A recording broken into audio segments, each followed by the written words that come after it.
नमस्कार।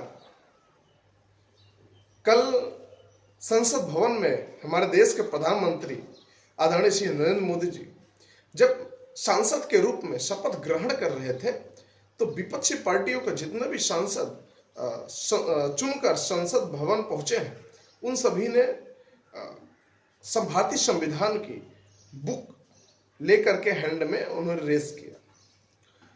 आज हम उसी पर चर्चा करेंगे। आपको हम बताएंगे वो लोग जो आज संविधान की बुक लेकर के हैंड रेस कर रहे हैं वो लोगों ने कैसे इस संविधान का दुरुपयोग किया है।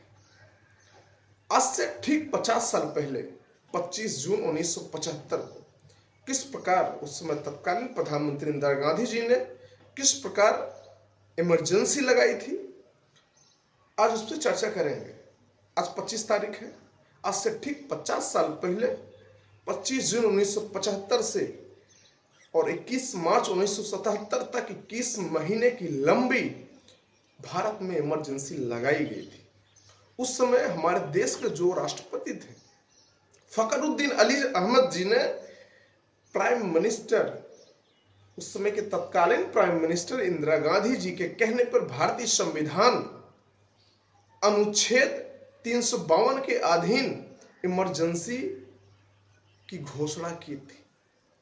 संविधान का दुरुपयोग किसे कहते हैं आज हम आपको बताएंगे। आज ये लोग संविधान को बचाने की बात करते हैं, यही लोग किस तरीके से संविधान का दुरुपयोग किया आज हम आपको बताएंगे।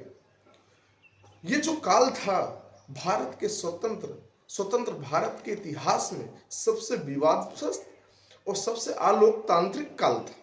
इस पीरियड में चुनाव भी स्थगित हुए। इस पीरियड में नागरिकों के साथ उनके अधिकारों को छीना गया, उनके अधिकारों के साथ मनमानी किया गया और इंदिरा गांधी जी की राजनीति के जितने भी विरोधी थे उस समय न इनके खिलाफ प्रोटेस्ट कर सकते थे, न इनके खिलाफ आवाज उठा सकता, और जो उठाता था उसको सीधा उठा के जेल में भेजो और उसकी जमानत भी नहीं होती थी। तो आप सोच सकते हैं किस तरीके से लोगों के साथ उस समय मनमानी की गई। आज वो कहते हैं कि मीडिया बिक गई है, उस समय मीडिया के ऊपर बैन लगा दिया गया था, आपको पता होना चाहिए। मामला क्या था, आखिर ये किया क्यों गया था इमरजेंसी। सन 1971 में चुनाव हुआ था लोकसभा का। उस चुनाव में इंदिरा गांधी जी के सामने जो उनके धुर विरोधी थे वो राजनारायण जी थे। हालांकि राजनारायण जी चुनाव हार गए थे, इंदिरा गांधी जी चुनाव जीत गई थी, लेकिन कोर्ट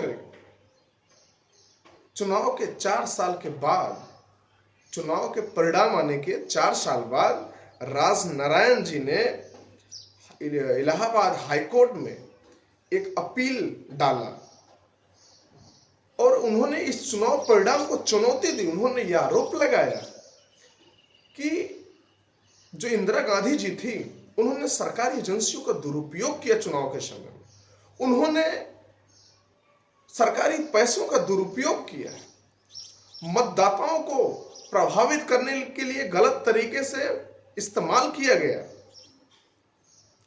और अदालत ने इन सभी आरोपों को सही माना। और जब अदालत ने इन सभी आरोपों को सही माना तो उन्होंने इंदिरा गांधी जी के ऊपर 6 साल का बैन लगा दिया कि वो कोई भी पद संभालने के लिए अलाउड नहीं है, वो कोई भी पद 6 साल तक नहीं संभाल सकते।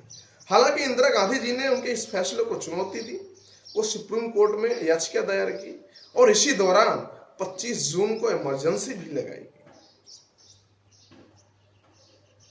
ये इमरजेंसी अपनी सत्ता बचाने के लिए लगाई गई थी। ये इमरजेंसी किस तरीके से सरकारी एजेंसियों का दुरुपयोग किया गया ये दिखाता है।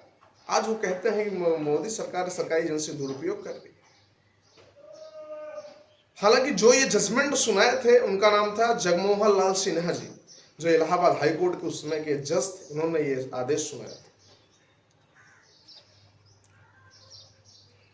हालांकि उसी पीरियड में एक चीज और बता दो, उसी पीरियड में लोगों के साथ नसबंदी का भी इंदिरा गांधी जी के बेटे राजीव गांधी ने लोगों को जबरदस्ती नसबंदी भी करवाया जा रहा था उनके आदेश पर। तो दोस्तों आप समझ सकते हैं आज जो लोग हैंड रेस कर रहे हैं, यही लोग किस तरीके से हमारे भारतीय संविधान के साथ छेड़छाड़ किया, किस तरीके से हमारे भारतीय संविधान के साथ खिलवाड़ किया है, और वो खिलवाड़ करके अपनी राजनीतिक सत्ता बचाने के लिए, सत्ता के लालच में इन्होंने किस तरीके से लोगों को परेशान किया, मरमाने, उनके अधिकार को छीने गए, प्रेस को बैन कर दिए गए, आप समझ सकते हैं।